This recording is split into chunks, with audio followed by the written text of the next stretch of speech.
If you're joining us on Facebook, that lesson a long time ago. If you're joining us on Facebook, you'll have just heard that Mo tells Dave off. And if you've not joined us on Facebook and you're coming to us by recording, then you will have just heard that Mo tells Dave off, all of which is good news. Right. Good afternoon, good morning, good evening, wherever you are in the world. Thank you so much for joining us. We have Professor Dave Jones, OBE, with us again because he doesn't have much work going on. PBC is a nice quiet time at the moment, which is if only. Right, Dave, how are you? I know the last time I saw you, where we were. I'm very well. Now, what you missed is apparently the last meeting we did like this, or the meeting before, it transpired that I'm the rock star of PBC,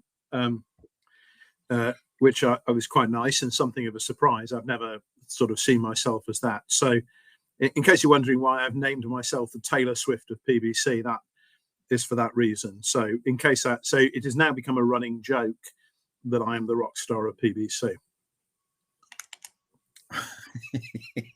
You have no idea what I'm talking about, do you? No, I absolutely do. I'm just wondering, do I call you Tate now? So this is going to go forever. Right. Okay. So here we are. I'm just playing old Robert, but we've got Tate here live, who's going to take your questions. So we have lots and lots of questions in already, and we will just go through them as if we're on quickfire. And if you're on Facebook, if you're here in the room, please feel free to add your questions. We'll do the very, very, very, very, very, very best that we can. Dave, can you tell me, please, would PBC affect gas transfer in the lungs? Yes, and so I was having a look through the questions, and this is a really good and interesting one. Okay, so very briefly, obviously, oxygen you breathe in needs to get into the bloodstream, and blood needs to not get out of the bloodstream into the lungs. Okay, so there is a barrier, which is a sort of very thin tissue barrier that the oxygen crosses. Okay. So it's called the alveolus, and you've got the air goes in and the blood flows past, and there is literally 2 cells width between them to line the blood vessels and to line the lung. And anything which makes that swell or get wider means that oxygen's got further to go and gets in the way. Okay, so there are 2 ways that gas exchange can be affected.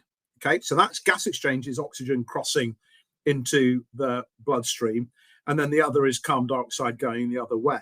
Okay, but carbon dioxide is more easy than oxygen. Okay, so if you hold your breath, okay, and carry on holding your breath, we all used to do that as kids, didn't we? When you do that, what stops you holding your breath and making you breathe is CO2 building up, not lack of oxygen. So carbon dioxide is less of an issue. It's about oxygen getting in. Basically, anything that means you have less in the way of contact between oxygen and blood means that you will have less oxygen in the blood, and that will be interpreted as shortness of breath. Okay, and there are 2 ways it happens. One is you lose the air, you lose the lining, so that's emphysema, where you actually just lose the tissue in the lung. You get air sacs, so you have less of the way of the sort of bubbles of cells that the oxygen goes into. That's emphysema, which is often caused by smoking. People are very familiar with that. There's no particular association with PBC. And the other one is when you get thickening of the gap between the blood vessels and the oxygen. Okay, so you get a sort of swelling of that, so it becomes denser, which means that the oxygen's got further to go. And you get that in a number of different situations. You can get inflammation doing that, but you can also get scar formation doing that. And there are lots of different ways of doing it. It's detected by some of the breathing tests that we do. And the short answer to this question is we do actually see a little bit of that in PBC, which is why I thought it was a very interesting question. So we see a little bit of that, but not a huge amount. So we do see a little bit of scar formation in the lungs, which in some people can contribute to shortness of breath. And we also see a little bit of what's called pulmonary hypertension, which is where the arteries going from the right side of the heart up into the lungs. So we tend to think of the left side of the heart going to the body, but also there's an artery that goes from the right side of the heart up into the lungs and then back onto the left side.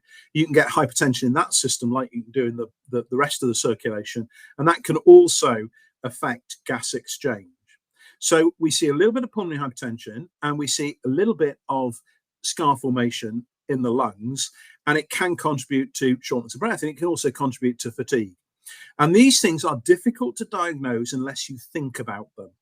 And that's the message, is for clinicians, is to think about these possibilities and to do a couple of tests in anybody with PBC who's got shortness of breath, one of which is a gas exchange, which is one of the breathing tests, and the other is an echocardiogram to look at heart function.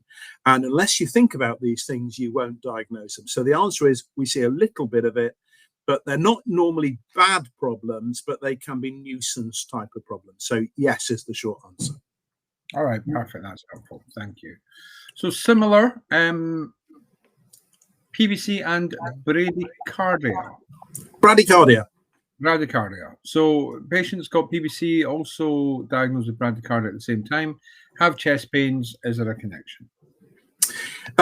No, with with two important caveats. Okay, so bradycardia is slow heartbeat, basically. So your average heartbeat is around 60 to 80 beats per minute. Bradycardia is if it's below 60. Okay, and there are lots of different causes for it, including heart conduction problems. So it needs to be investigated. You get slow heartbeat in PBC in two specific situations, and not in simple PBC. So the first is if you've also got hypothyroidism, so you've got low thyroid function. So high thyroid hormone levels speed your heart up, slow thyroid levels slow it down. So if somebody's got a slow heartbeat with PBC, I would think about that. 1/3 of all PBC patients will develop an underactive thyroid at some point. So it's one of these things that we absolutely think about and look for, easy to treat. And then the other is in the very small group of people with cirrhosis who've got portal hypertension or varices. So that doesn't apply to the vast majority of people. But some of the medicines that we use, like propranolol and carvedilol, to reduce the risk of a bleed, can slow your heart rate down. So there are a couple of very specific things, but for the 98% of PBC patients at any one time, they won't have untreated thyroid disease and they won't be on beta blockers, in which case there's no connection. But if you've got chest pain and a slow heart rate, you need it investigating to find out what that is, because if it's a heart block, which is where the conduction in the heart is affected, that is incredibly easy to treat with a pacemaker.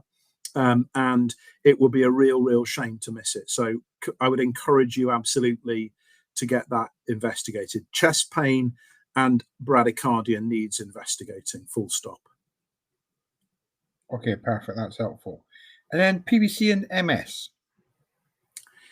So MS, multiple sclerosis, is another of the autoimmune conditions. And the question is, are the two linked together? And the answer is they are a little bit. So PBC has an autoimmune component, so it can have an element of the immune system mistargeting, so being a little bit overactive, attacking things it shouldn't attack. We see an element of that. And so it associates with all other conditions that have similar immune effects. Okay, so in PBC, in simple terms, the immune system turns on a little bit too easily and doesn't turn off as well as it should do. So it's always a little bit turned on. Okay, and so that means it can mistarget things and cause all the problems. Now that also applies to multiple sclerosis, where it's the lining around the nerves that is affected by the immune system. So they're both immune conditions, and in general, they will tend to go together. There is a particular association between PBC and multiple sclerosis, in the sense that it seems to be a little bit of a stronger association than it would be for other autoimmune conditions. So it's kind of a bit like double what it should be, but it's very important, but Both of them are rare conditions. So actually the number of people with both is very, very low, but it should be incredibly low statistically, and it's commoner than that. And the connection is through the genes that control your immune system, which are the ones that predispose to PBC, predispose to multiple sclerosis. So to somebody who has both, am I just really unlucky, or is there a connection? Yes, there is. To anybody out there who's got PBC, who's worried, am I going to get MS? Forget about it, because it's still actually incredibly rare as a combination. Okay, perfect. Thank you. We've had a number of different questions about pain, painkillers, and that kind of thing. Do you want them all lumped into one? Yeah. Okay. Yeah. So we've got people with bone pain, joint pain. So they're on, for example, Adcal for osteoporosis. We've got people who have gluteal tendinopathy, who tend to take Codipar for pain. And then there's people asking about your Tylenols or your paracetamols versus ibuprofens and all of that kind of thing. So can you talk us through kind of a little bit about pain and analgesia and that kind of thing, please? Yeah, okay. So there are four groups of painkillers in general, okay? And they all work in slightly different ways. So you've got your paracetamol type, which reduce the transmission of pain signals, in the originating tissue, okay? You've then got opiates, which are codeine, tramadol, morphine, heroin. And those affect the way the brain perceives pain. So they don't affect the signal originally, they affect the way the brain senses it, okay? The third group are the brufens, if you like. They're not actually painkillers, they are anti-inflammatories. So most pain is associated with inflammation, and so they affect the inflammation, reduce that, and therefore reduce the irritation of the pain sensors. And then you've got the group called things like gabapentin and tricyclic antidepressants and the things like that. So these are in a sense nerve controllers. So they control transmission of pain sensations in the tissues through the brain. So in sequence, it is Brufen works first, reducing the irritation of the sensors. Paracetamol works second by reducing the sensors firing. Gabapentin works third by amitriptyline is another one. So they reduce the transmission of the nerve fibers, and then you've got opiates, which reduce the sensation in the brain. Okay, so you've got four levels of painkillers. Now, all of those are basically okay in PBC with a little bit of a caveat. So paracetamol, people worry about because of liver injury with paracetamol, but we only see that in overdose, but you don't have to take a massive overdose to get paracetamol-induced injury. So when you talk about a paracetamol overdose, most of those are people trying to harm themselves, but about 10% of all paracetamol overdoses that end up in hospital are people who didn't realize they'd taken too much, okay? And if you've got very active liver disease, you can't take quite as much as an ordinary person can because your liver can be a bit sensitive. So sorry. When you say active liver disease, does that mean highly abnormal liver biochemistry, or does that mean a lot of cell change? I was going to come to that exact point. Sorry, mate. So for the average PBC patient with normal tests on URSO, you can take a full dose, right? I would be cautious if you have any elevation of bilirubin or you have any suggestion of scarring or cirrhosis, okay? And in those situations, you're still fine taking paracetamol, but take no more than half the dose, okay? So 1 tablet 4 times a day versus 2 tablets 4 times a day, right? So I would use jaundice and cirrhosis as the caveat. So most people are fine as a bottom line. Now, just remember that, if you some drugs we adjust the dose according to body size, but we don't with paracetamol. So if you're a 6-stone lady, then in a sense the full dose is already a little bit much. My wife is tiny, and she only takes half a dose of paracetamol for that reason. So a bit of common sense there. What about Brufen? People keep telling me you can't take Brufen in PBC. I don't know where that comes from, but you're absolutely fine to take Brufen in PBC. There is no interaction at all. Remember, it can cause stomach irritation, so you can get gastric pains or even bleeding. So if you do get that, be very cautious with it. Go for something else, but Brufen is absolutely fine. It works better for pain control given regularly as a preventative than to treat the pain. So if you know that you're going to have arthritis pains, later in the day, take it in the morning every morning and stop that from happening rather than waiting for it to develop. Gabapentin, as many people on the call will know, we actually use to control itch in PBC. It's a really quite effective itch treatment, which tells you it's safe in PBC. The reason we use it for itch is that pain sensations and itch sensations are actually, in terms of the body's process, very similar. Okay, so gabapentin is fine if your doctor suggests that. We use it for a lot of nerve type pain, so nerve trap pain is a classic example, and it works very well. Just be slightly careful. It can sedate people, okay? So if you're getting brain fog, it might get a little bit worse with that. And the way to get around that is to just start with a very low dose and build it up, or to split the dose during the course of the day. But don't take a big dose as a one-off, because you may end up zonked, okay? And then opiates, I would, if at all possible, avoid opiates in PBC, because there are other ways to control pain that are better, okay? It's a kind of last resort type of thing, but it also does two things. Opiates do two things. One is they also zonk you, and liver disease and opiates don't go well together because your body isn't as good at clearing them, and so you're much more likely to get sedated. And the other is they cause itch, okay? We know this because we use a blocker of opiates called naltrexone as an itch treatment. So in general, I would want to try and avoid opiates of any type if I possibly can, because there are probably better ways of controlling the pain, and actually they can have downsides. And remember that not all opiates kind of have that name. So was it Copar? Copar, yeah. Yeah. So Copar is a combination. It's not a UK one, but it's a combination of codeine, which is an opiate, with paracetamol.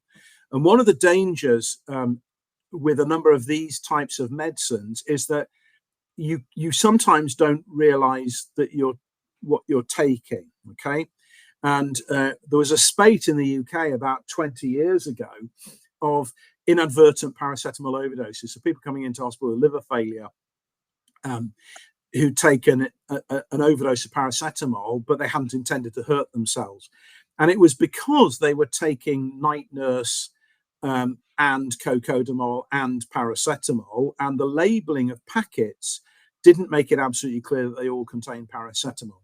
And we actually we looked at all of the compound combination, treatments for pain and, flu-like symptoms on the market, and 80% of them had paracetamol. And yet they didn't clearly say this contains paracetamol. And so it was the cause of all of that. And we ended up getting that changed. So just watch out that's there. So Copar sounds like nothing like codeine and paracetamol, but it contains both of them. Now, that's fine if you want to take both of them. But if you don't want to take both of them, you want to avoid it. And I would tend to avoid things like that. Perfect. None of them make PBC worse, in case people are worried about that. Right. Right. Okay. Helpful. I'm not sure if this is a question being sent in by Mo, but the question is: does Urso help lessen the symptoms of COVID?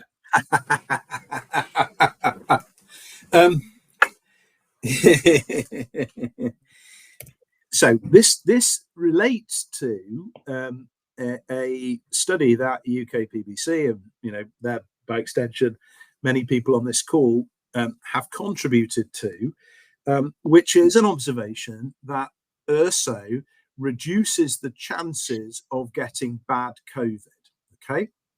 And this all came about slightly because of an observation we'd made, which was that we just didn't seem to see many in the way of bad problems with COVID in our patients. So people go back to the beginning of the COVID pandemic and shielding and all of that.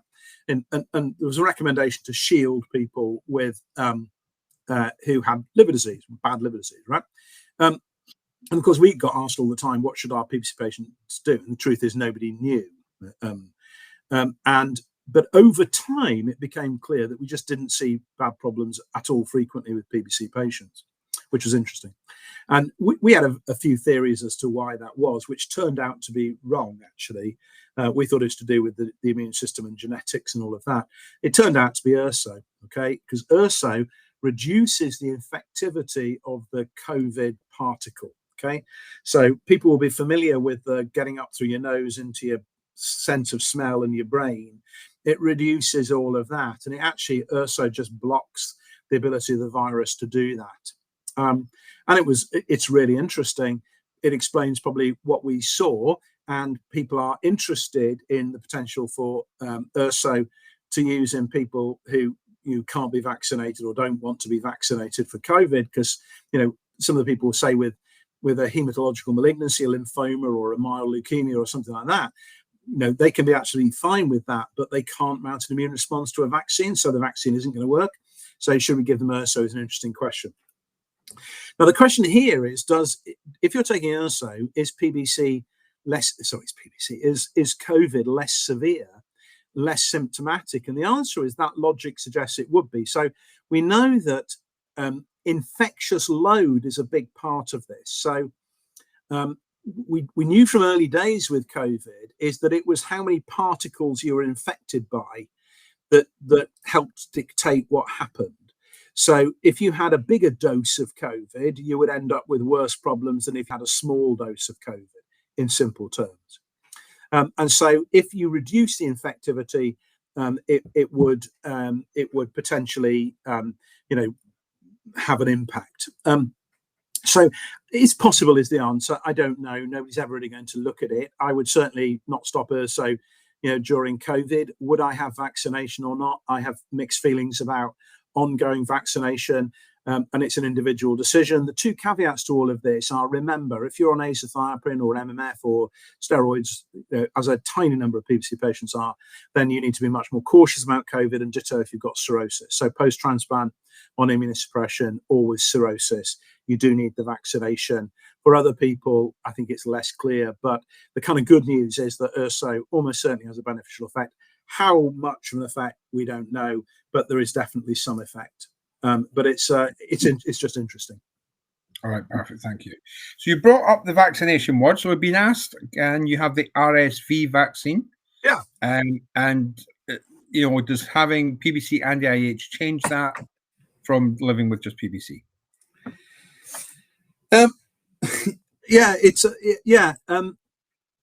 My mother-in-law phoned me up to ask me the same question. Actually, who doesn't have PBC, who wants to know if she should have the RSV vaccine. So, which is a new. You're right. What is the RSV vaccine? So RSV is respiratory syncytial virus. Okay. Respiratory syncytial virus. Now, respiratory syncytial virus is one of the viruses that can make kids ill, okay? So people will be familiar with croup, okay? But there's a variant of croup that you get, which is to do with this. So very young babies who've got kind of very vulnerable airways get infected with this virus. And it's one of the causes of, breathing problems in very young babies, okay? Slightly older children then get it and are less affected by it, okay? But they still have a really horrible cold. And then, of course, those children go and sit on their parents' or grandparents' knees, and their grandparents and parents get it, okay? So it's one of these viruses that is why, if the kids come home with a snotty nose from school, you feel dreadful. It's one of those viruses that does that, okay? So it is not in any way, shape or form a significant virus in adults, but it's a miserable virus, okay? But it is a significant virus in young babies and young children. So this vaccine is principally about children. I wasn't aware that it was about to be rolled out for adults, okay? we do see RSV infection. I'm not sure how valuable it's going to be for adults. I think if you've got very young babies in the family, it's a reasonable thing, both to protect you and protect them. I think if you want to have the greatest chance of avoiding a horrible cold, it's a reasonable thing to take. One thing I would say is that it's safe. It's a recombinant vaccine. It's a synthetic vaccine. It's not going to have any worsening effect on PBC. I'm just not quite sure how important or valuable it's going to be, but there is no problem with taking it. And that was my advice to my mother-in-law, is it's not a bad thing to take, but it's not particularly something that's going to target a problem you're particularly likely to be at risk of. So it's one of the family of vaccinations. I've said 100 times on this, vaccinations are one of the great advances in human health. The two things that have transformed our population in the last 200 years are clean drinking water and vaccination. It's not antibiotics and statins and things like that. These are the big things. And at a population level, they are highly effective. And so in general, vaccination is a good thing. But there is a need to look at people as individuals and vaccines individually. We all have an individual risk of viral infections. We have a risk from the vaccine, and we have a benefit in terms of, avoiding things. And there is a balance to be struck with people. So I think it is possible to have a sensible discussion about vaccination, individual vaccines, without it becoming an anti-vax discussion, which I don't think is that helpful. So I think there are some vaccinations you absolutely must have. Again, I've said on these things many times, when I started as a junior doctor, we still had an iron lung on the ward for people with polio, right? Extra, where people would live a life essentially in a breathing machine because they got polio. So anybody who's seen that in action would kind of think that polio vaccination's a good thing, because that's a pretty horrible state. So vaccines genuinely have transformed so many aspects of our lives, and we sometimes forget about that because diphtheria and polio, people think of them as something for the history books, but they're doing a mass vaccination in Gaza at the moment because there's an outbreak of polio. So these things are only under control when they're under control. So in general, vaccination is a good thing, but there are an awful lot of vaccines that we can take, and I'm not sure all of them are necessary in everybody. So I think it's for a sensible discussion, but I have no concerns about the safety of this one. And I think if you are around young children, actually more for your benefit than anything else, because the little blighters do get, everyone on the call will know this, but the little blighters, they have a bit of a snotty nose and they wipe you out for 2 weeks. Well, this is one of the viruses that does that. All right, perfect. That's helpful. Thank you. We've got lots of questions in and around elevated ALK phos. So let's say our ALK phos has dropped, but it's still sitting around 175. And we can talk about what 175 means and what normal means and all of that kind of thing. So some of the questions are around, does this mean that I'm a partial responder, a not responder? Some of the questions are, could that be down to, say, for example, malabsorption through celiac? Could it be some kind of bone disorder? What would be the next steps? What are the next questions to ask our clinician? Yeah, okay. So alkaline phosphatase, there are two numbers to keep in mind, okay? And there is a slight caveat that in different countries and in different laboratories, these numbers can be a little bit different, okay? In the UK, essentially all hospitals use the same range for normal.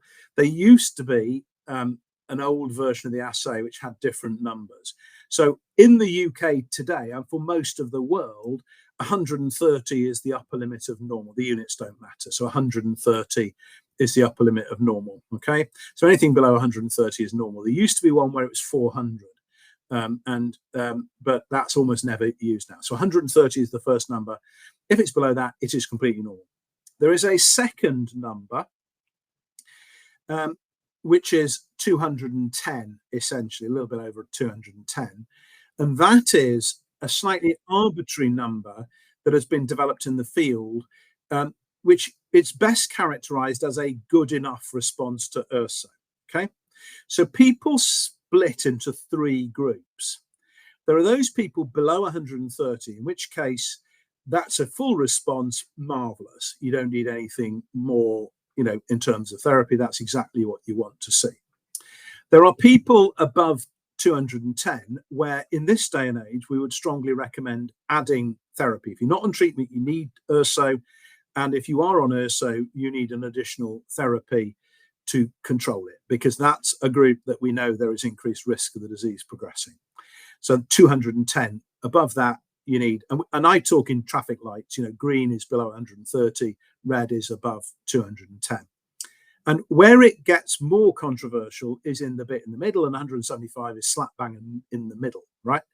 And this is neither normal, okay, nor in that high risk range. And therefore, the question is, what do you do with that? Now, there is a move in PBC, which I'm absolutely clear I completely support. I know Robert does, that we should scrap this concept of good enough. And we should move to 130 being the target in everybody. Okay, so I'm very clear about that. Is that I don't see why we should tolerate, some degree of damage and say that's okay. So the move in the field is to say, look, it's just got to be below 130, and we should be looking to treat everybody to get to that point. So I think that's the direction of travel.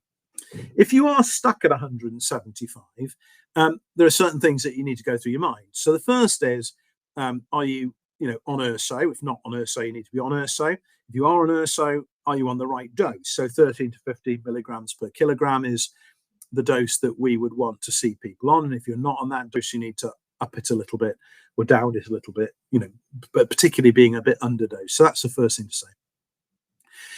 The second is, you always keep in mind, could this be, alkphos from another source? So you get alkphos released by the bowel, you get it released by the bones. So you will see people with raised alkaline phosphatase of a non-liver origin. I have to say, I've never had that confusion once in my entire career looking after people with PBC. It's often with bone disease, it will be 1,000. And it just doesn't make any sense. But there are other blood tests like a gamma GT that we can do that help us to work that out. So it's worth half a thought, but it's very unusual for that to be confused. So for most people, it's just a bit stuck at 175. Now, are you a responder or a non-responder to URSO? And this is where semantics come in. Most people who take URSO, almost everybody, gets some benefit. Okay, it's very unusual to see no benefit. The question is, did you have enough benefit? So technically, somebody between 130 and 210 is best thought of as an incomplete responder. The ones below 130 are complete responders, and above 210 are non-responders, but that's slightly semantics. So at the moment in time, there's a grey area, an amber area or a grey area, depending on which way you look at it. And I would take that, on a case by case. Okay. If you were 80 and you had been 400 and it's down to 170 and you're feeling completely well, then you would say, well, I think that's probably pretty good.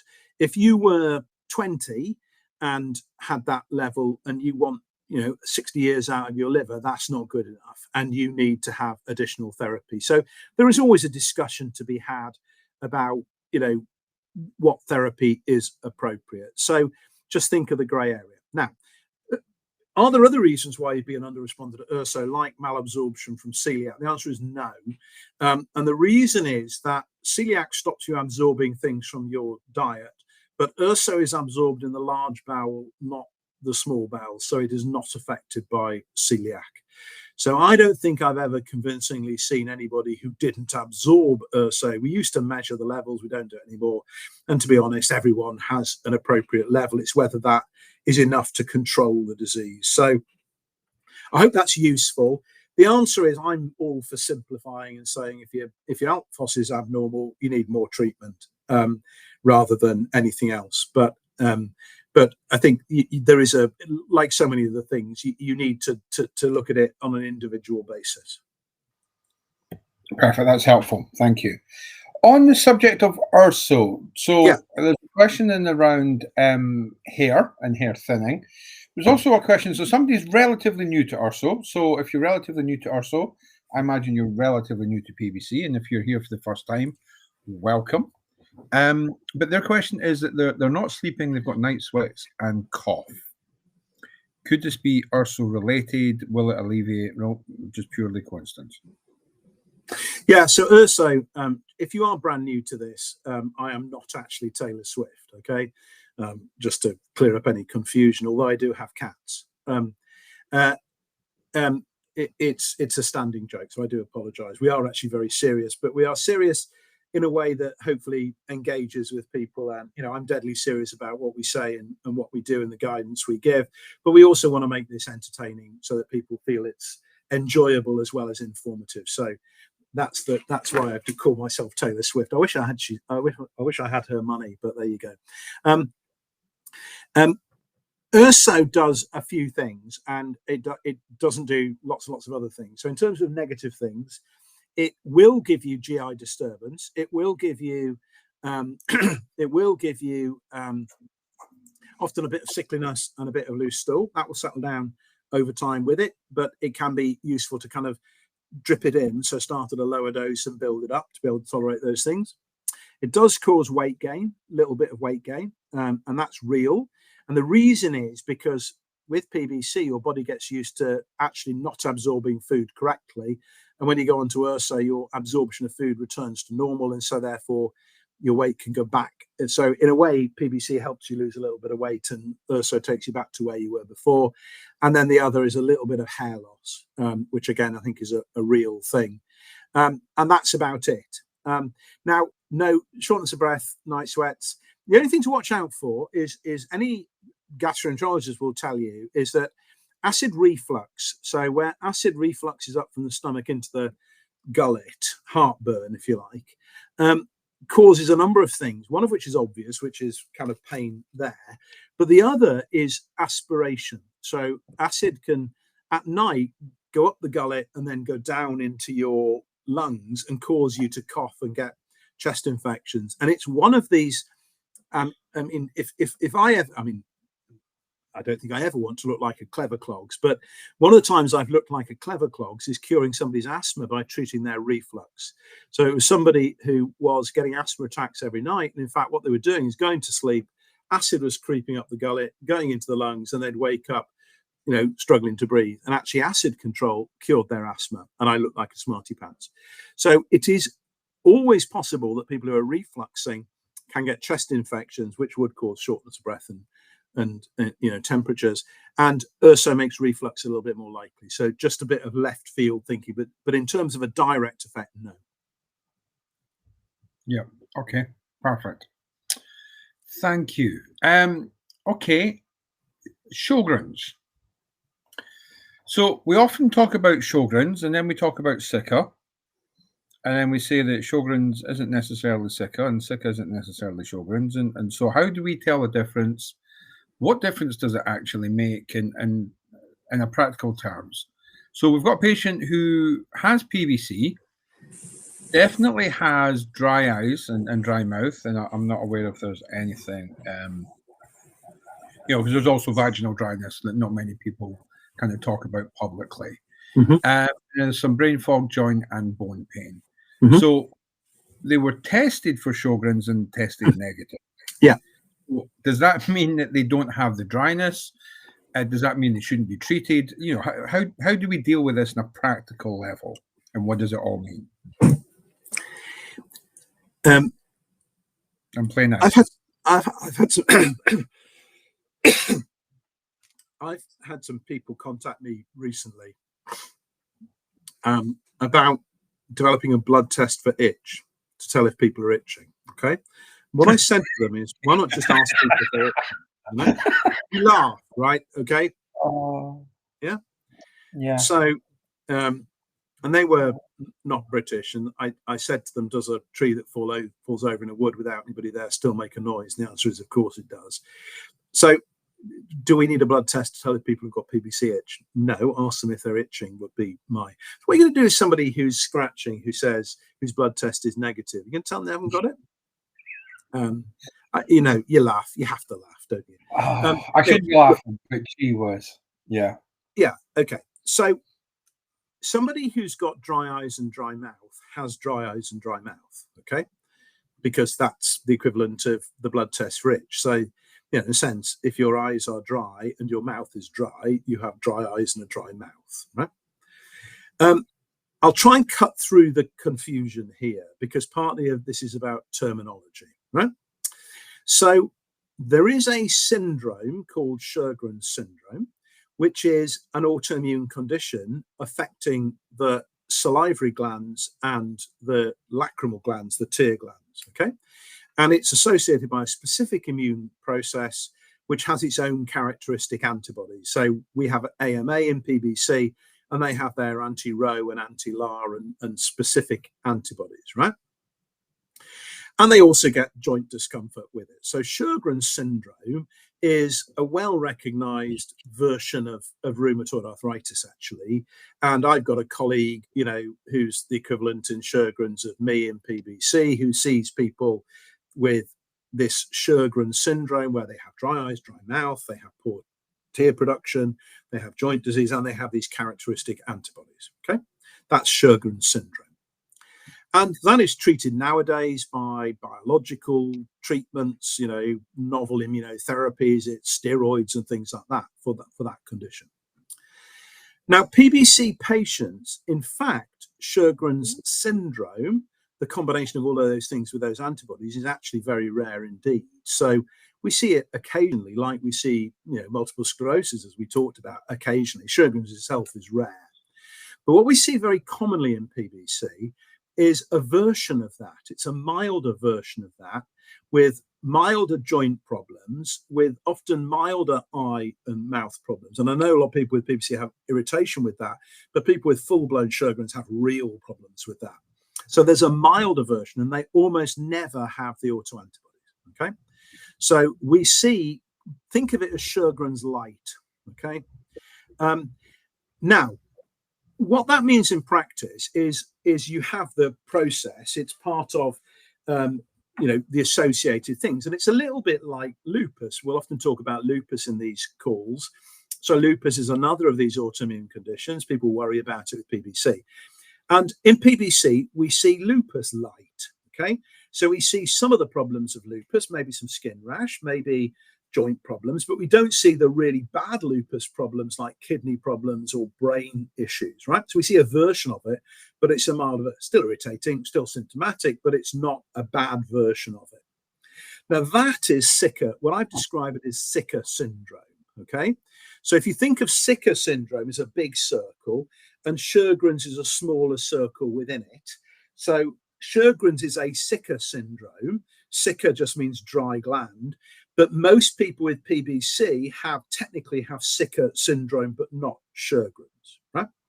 Now, what that means in practice is that you don't need the hardcore therapies that people need for Sjögren's, like biological drugs. But what you do need is symptomatic treatment for the eyes and for the mouth, okay? So it's daft to say you haven't got a dry mouth because the test is negative. That's most people with PBC. And you've got the problem, but you haven't got full-blown Sjögren's, so therefore it only needs symptomatic management rather than anything else. Now, occasionally my colleagues in the Sjögren's clinic have given the more aggressive therapy to people who've got really bad PBC type Sika, but it tends not to be that common. Now, doctors are very bad at using the terminology correctly, including myself. So I would tend to talk to people in the clinic about Sjögren's because they've heard of it rather than Sika.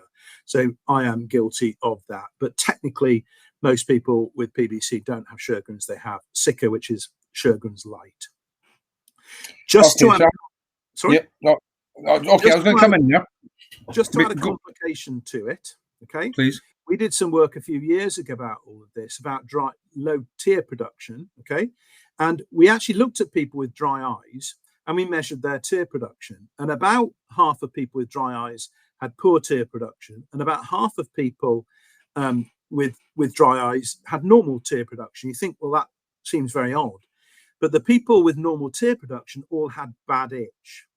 So sometimes the sensation of dry eyes can in fact be itch of the eye, okay, corneal itch. So just watch out for that trap. The sensation is the same, but it's actually the itch rather than that. And actually vaginal dryness also sometimes can be that, okay? So just watch out for that. Itch isn't always itch. It can sometimes be these, in the same way as it can feel like creepy crawlies rather than itch, or pain rather than itch. Sometimes dryness of the eyes is itself just an itch phenomenon. So if you're not getting anywhere with artificial tears, just have half a thought about itch controlling therapies. All right, perfect. Thank you. So I'm going to ask a question born of my own ignorance. That could cover many areas, actually. And it probably will. So is Sika its own entity, or is it a PBC subset of symptoms, if that makes sense? Oh gosh, that's actually a very good question, and it's semantics, really. Okay. I think so. You could have PBC without it, obviously. Okay. You can't really have it without PBC. Almost all those people have Sjögren's and have the antibodies.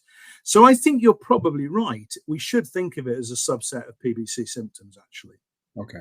All right. Okay. Perfect. So Probably. I think that's Certainly, for... I think it's useful for us to do that, because I think we should be asking. I ask everybody, and there'll be people who see me in the clinic who will then say, "No, he didn't ask me," and they're probably right. But we tend to ask people about fatigue, brain fog, itch, dry eyes, dry mouth. So I would actually include it in the roll call of PBC symptoms. Yeah. Right. And remember that just on the itch thing, remember anything that stops you sleeping makes other symptoms worse. So fatigue and brain fog are always made worse if you're not sleeping. Now, there are lots of reasons why people don't sleep. One of them is itch, and we obviously focus on that. But another one is dry eyes. I mean, if you are blinking at night, and every time you're doing that, you get this gritty sensation, that can keep people awake. So have I treated fatigue by treating Sika? Yeah, I have.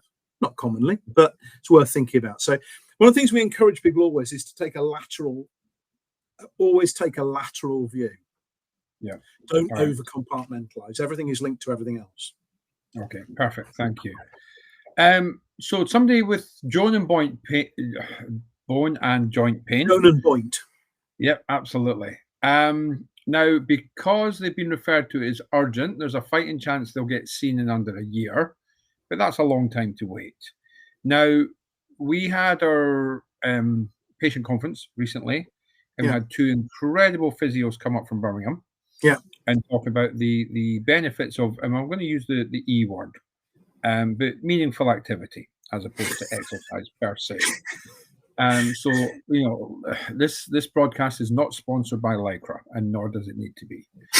So, so what can we say to help patient who has, you know, a daily joint and bone pain? Yeah. Okay. What can we do to support them in their journey?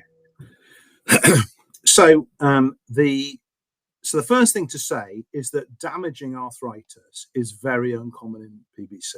Okay, so everyone worries that they're going to get real rheumatoid arthritis with destruction of the joints, but that is very unusual. Okay, so in fact, I don't think I've ever seen anybody with an active version of that. So although we talk about these immune conditions being associated, actually bad rheumatoid we don't see. Arthritis tends to be what we call non-erosive. So it's painful, but it's not damaging. Okay, that's important because it's a symptom control and living your life better problem rather than, are you still going to be able to be mobile in a year's time? So, this in no way, shape or form is making an excuse for either the NHS or for rheumatologists who should work harder, by the way. So that's not. But it's not going to lead to a damaging problem that's not going to be resolvable. So what a physio will have told you is to keep mobile, keep active, and keep the range of movement. That's particularly important. It's doubly important if it's your shoulders and elbows. So however much you feel uncomfortable, keep active, okay? Because if you get constriction of the joints, that will always make it worse. So what I would do in those situations is would use the combination of paracetamol and brufen. It goes back to what we were saying before. And in those situations, I would take brufen every morning. So I wouldn't go on to 2 tablets 4 times a day. I would just start with once a day in the morning, paracetamol and brufen, and get up and get going. Okay. And if that isn't effective, add in a second dose in the middle of the day. right? So I would go for regular analgesia and increasing mobility. I would not go down the line of opiates. I think that is a false economy. It doesn't take the problem away. It just changes how you feel about it. And a little bit of paracetamol and ibuprofen is absolutely fine. If I'm absolutely honest, that we see a lot of people with these sorts of things who get drugs like hydroxychloroquine and sulfasalazine and things like that. I'm not entirely convinced they do much good in PBC, if I'm honest. So what you'll find is they'll look at this from the perspective of, is there a formal immunological, a rheumatoid or something like that. But statistically, it's very unlikely to be that. And it will come down to mobilization and analgesia. And so I would get in with that now, but take it regularly, not when you get the problems. And if you are going to take it every morning in the morning, and if you're going to go for a walk in the afternoon, take another dose before you go out for the walk. It's a bit like angina treatment. We always used to tell people, use an angina spray before you're going to have problems. When you know you're going to have problems, don't wait until the problems arise. And actually means you can do much more with it. So I would keep it simple, but keep it regular. And I would crack on with that now, because I'm not convinced a rheumatology appointment's necessarily going to make a profound difference. Yep, perfect. Okay, thank you. Now, this will blow your mind, so I'm glad that you're sitting down, because somebody who has cirrhosis is happy to tell us that their LFTs are coming down into normal range after taking triple therapy combination, which is urso, oca, and beza. Yeah. Who knew? But the question is, has this improvement in LRTs, will it change the potential PBC progression?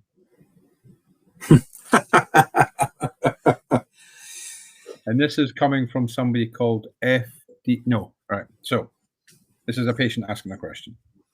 Yeah. So,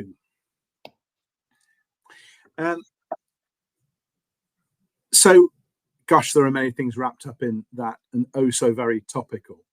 So most experts in the field, 99% of experts in the field, believe that the benefits you see with these therapies in terms of their blood tests is an accurate measure of what is going on in your liver, because these tests accurately reflect it. And there is very good data collected in lots of different ways to show that these drugs are also effective at reducing the risk of complications of cirrhosis, of need for transplant, or death. Okay. Now, I believe that. I've been working in this field a long time. Everybody associated with the PBC Foundation believes that. Okay. All of the experts who are good PBC people who for some reason are not involved with the PBC Foundation believe that, right? So I don't think there's any doubt about that. We've all seen so many people over the years. Now, the other thing just worth saying is that when I started in PBC in 1991, I keep saying that to remind myself. I know it seems implausible, so young and vigorous as me to have been doing it for so long, but hey, in those days we had no therapy, and honestly, half of our patients had jaundice at any one time. Okay, most people with PBC died of PBC, and we are now a million miles away from that. We have almost nobody with jaundice. Almost nobody in our experience dies of PBC or needs admitting to hospital, and transplant numbers are going way down. So something is working of what we're doing. Something's working, isn't it? Because it's just changed out of all. I tell my fellows what PBC used to be like all those years ago, and they can't believe it, because it's a simple disease to treat. It's also a simple disease to do wrong, by the way, and that's why we have to be eternally vigilant with getting people to do it right. So you've got this oddity. So you've got blood tests that improve. Those blood tests predict risk. You've got lots of evidence that they reduce risk of progression. And the era in which we've used all those therapies is associated with a dramatic change in the nature of the disease. If it walks like a duck, has feathers and quacks, it's probably a duck, right? Would be my view. It is, however, difficult to prove that, okay, in terms of doing a trial, for the simple reason that my 30-year vision of all of this, you ain't going to do a trial for 30 years because you wouldn't sign up to it. So Unfortunately, you sometimes can't do the trial to prove something. That doesn't mean it's not happening, and that doesn't mean it's not real. It means it's difficult to prove it, right? And I've, in my usual intellectual way, I rationalize this, that I've never been to India, but I believe the evidence that it exists, even though I've not seen it with my own eyes. Okay, so sometimes you have to evaluate all of the evidence with it. So, do I believe these therapies improve blood tests? Absolutely, people see that with their own eyes.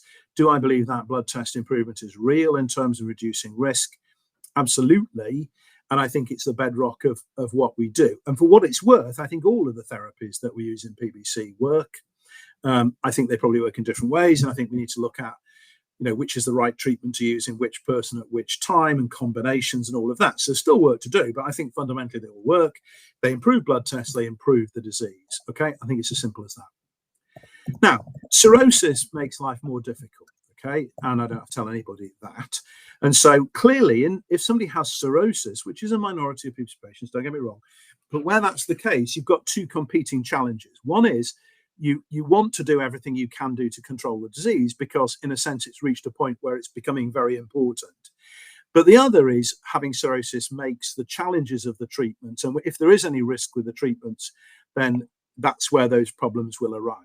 Okay, so if somebody is on triple therapy for cirrhosis, I suspect you are being looked after in a centre that manages a lot of PBC patients, and if not, you need to be. So have I treated people with cirrhosis with second-line therapies and triple therapy? For sure I have. Are our results in it very good? For sure. But we do it very carefully, and we watch it very carefully, and we do it on a case-by-case basis. So it is one of those areas. There are certain things where I think, with all due respect, if somebody has normal liver function tests and no symptoms from PBC, as long as somebody is checking up and able to talk to you about the disease once a year, that's fine. I think some things like really bad symptoms, or advanced disease like cirrhosis, or even second line therapy, you need to go to one of the clinics that sees PBC patients. And here in Newcastle, we see about 1,000 people. We've got 3 consultants who do nothing but PBC. We have different clinics looking at different aspects of PBC where we see nothing other than PBC. That's what you want, rather than a doctor who sees 10 people a year, because it's the nuances that are really important. So do I think these drugs work? For sure. Are we having difficulty convincing experts that this benefit is real? People who don't seem to know the difference in PBC and PSC in recent experience, we're having some difficulty with that, and they really should leave this to the people who know what they're talking about, which is us and you. Okay, Indeed. And I think, but that's a whole different story. Indeed. Right, I want to be aware of time. I also triple therapy is just be careful. Okay, you need to be careful, and your doctors need to be careful. If you do go jaundice, you need to be very careful. So you need to be seeing somebody who knows what they're doing. Okay, and there are plenty of people around the country. We have a lot of very good PBC people, but we have half a dozen centres that are very good with this. You just need to be going to one of those centres. Perfect, thank you. So that was me. I was about to say something really nice about you, but unfortunately we've run out of time. No, just an awesome job of the quick rounds, the quick fire, because we've put in a lot of questions in a very short time, and I appreciate that. 2 very, very, very, very, very, very quick ones, if I may. Yep. If somebody has a positive AMA but normal ALP, AST, ALT, what should be done? Awareness of the possibility that it could turn into PBC. It's unlikely to statistically, but it could do. So you need to have your liver blood tests checked every year. And if those liver blood tests become abnormal, then you need to have treatment for PBC. It doesn't need any further investigation, and we would never do a liver biopsy. So watch every year. If the AMA remains there and the liver blood tests remain normal, just check it again in a year. Otherwise, you need to go on to therapy. The only caveat to that is that we do see people with PBC itch, actually, and sometimes fatigue, who are AMA positive with normal LFTs. And then I have a discussion about, would you like to try treatment and see if that helps with it? So that's possible. Okay, but most people, it just needs checking once a year and then treated as PBC if the blood tests become abnormal. Perfect, thank you. And of all the very, very last questions, I'm recently on URSO. My ALK phos has actually gone up to 179. What should I do next? So URSO is what it is, and it does what it does. My analogy is it's like putting out a fire with a bucket of water. It works if it's a waste paper bin fire. It doesn't work if it's a house fire. So URSO is relatively limited in terms of what it does. So if your ALK phos has, so it's unusual for it to not improve at all or to get worse with URSO. Okay, so I would do two things.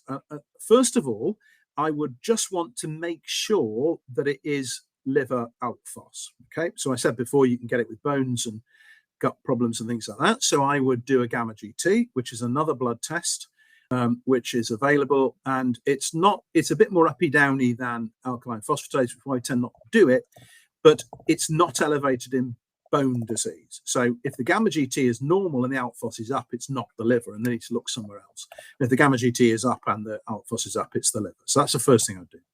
And then the second thing, so assuming it's liver, the second thing I would do is just make sure you've had a recent ultrasound scan, because there are other reasons to do with gallstones and things like that why you might have a problem with bile flow, which might cause the alkaline phosphatase to be elevated. Okay, so if it didn't change at all or got worse, I would take a step back, just check everything, and then just make sure there's not something else going on. And if there isn't something else going on, then what I would do is actually take one of the other therapies. So things like bezafibrate, betacolic acid, elafibranor, seladelpar, they're all used in people who can't take URSO or have no benefit with URSO. So I think that becomes legitimate. So I would look at, if this is really PBC ALK phos and it's not budged at all with URSO, I would take something else. All right, perfect. That's really, really helpful. Thank you so much. There's been another couple of questions come in, but we will jot them down and we will save them for the next time. So, Tete, thank you so much. Sorry, I don't respond to my new name. I haven't got a cap, but I've got to rub it, if that's any good. Close enough. Close enough. Dave, Fun thank you. Thanks for your questions. Lots of comments saying how helpful it was. And somebody said they like the way you think. I'm assuming that's to you because I don't think. So thank you very much. As ever, entertaining, informative. And somebody's just said, giving them more hope for the future. This is the first time we've joined in. And good. Well, I hope you enjoyed it. As I said, we're trying to be, we're deadly serious about this. I'm the most serious person you'll come across, but I'm also human. And I think that's what we're doing with this, is that it's a combination of really serious stuff, but also making it. And some of the stories I tell are deliberate because they make people remember things. Okay. And so therefore they're just little earworms.